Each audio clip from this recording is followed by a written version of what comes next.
Welcome to the Blue Dolphin News Network. I'm Kimani. And I'm Isabella. Please stand for the flag salute. Ready, begin. I pledge allegiance to the flag of the United States of America and to the republic for which it stands, one nation, under God, indivisible, with liberty and justice for all. Our joke of the day. Why did the farmer win the award? I don't know. Why? He was outstanding in the field. Math is everywhere. Here's a fun math fact. 0 is not represented in Roman numerals. Wow, that's interesting. Quote of the day.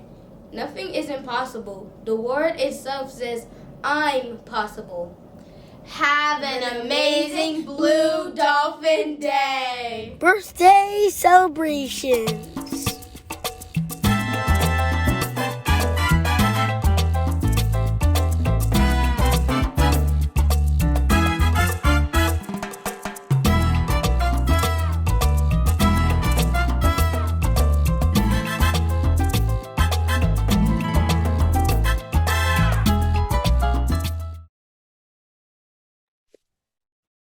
Good morning, amazing human beings. I am so excited to be with you. We are going to be filming for Hispanic Heritage Month. We're still celebrating that. And we have a chance to discuss a really important or amazing person who is Puerto Rican, by the way. We came from the island of Puerto Rico. So the story is a really sweet book about a woman who just followed her dreams and became amazingly successful in doing that. Successful in terms of happiness, right? Because she was following her dreams, right? Because success for some people may mean money or may mean something else, but for her, it was the happiness of being able to follow her dreams, and people really loved her for that. So I'm going to share my screen now. And her name is Pura Beleptre. I think I'm saying it incorrectly, but hopefully in the story we'll have it said correctly. But she was a famous storyteller. So let's get straight to her book. Planting Stories, The Life of Librarian and Storyteller Pura Belpre. Words by Anika Altamoy Denise. Illustrations by Paula Escobar. It is 1921. Pura Teresa Belpre leaves her home in San Juan for a visit to Nueva York. Words travel with her, stories her abuela taught her. Cuentos folclóricos Pura retold in the shade of a tamarind tree in Puerto Rico. Now a new island stretches before her, ripe for planting seeds of the cuentos she carries. Manhattan, a city of hustle and bustle, bigger, louder, crowded, yet alive with hope and possibility. What began as a visit to celebrate her sister's wedding becomes the first steps in a new land, y una vida nueva for Pura. She works first in a garment factory, but it is cold floors and hard edges, not the soft, fertile ground where seeds take root. Then, a golden opportunity, una bendición. The library needs a bilingual assistant. Pura speaks Spanish, English, and French. She is perfect for the job. But where are her abuela's stories? Not one folktale from Puerto Rico is on the shelves. How lucky for the library that Pura has story seeds ready to plant and grow. In the children's room, she lights the story hour candle and begins. Her eyes dance, her voice sings. Pura's words paint a picture of a little house with a round balcony where Martina, a beautiful Spanish cockroach, meets Perez, a handsome and gallant mouse.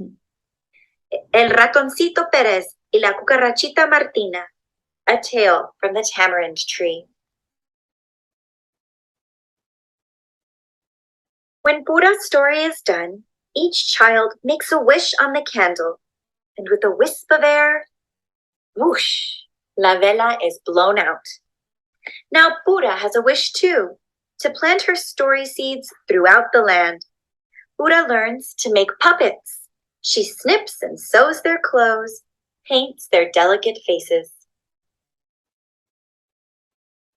Families come to hear folk tales en inglés y español, to watch Pura's puppets dance across the stage of her stories. But the library needs libros for its shelves. How can more children read Pérez y Martina and other cuentos de Puerto Rico? Pura puts her story in an envelope and mails it to Frederick Warren, a publisher. Soon, Pérez y Martina is a book.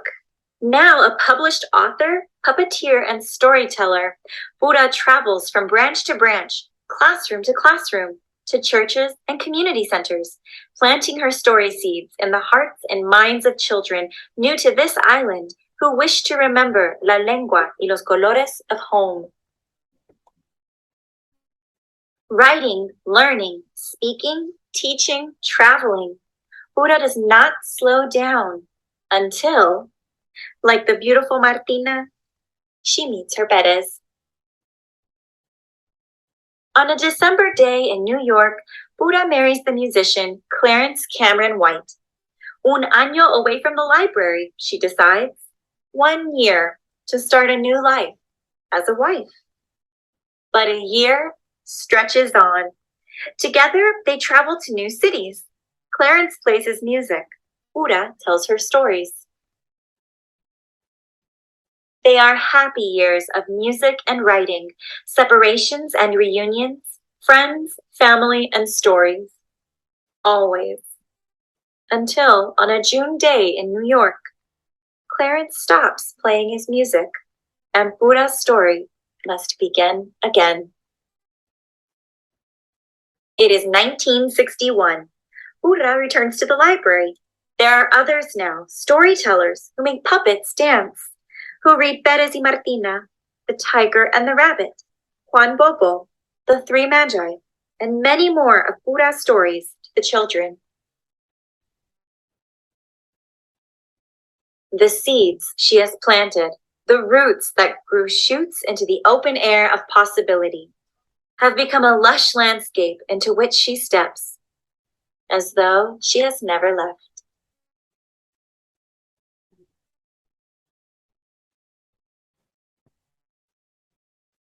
So I love the story about how she followed her dreams, right? She left the island of Puerto Rico and she came over and then she got this job as a librarian because she spoke the different languages. And then it went into becoming a puppeteer, a storyteller. So really, I want you to just know, plant in your heart that if there's something that you love, that you're passionate about, follow that dream, right? It could only bring happiness for you. Have a super amazing day.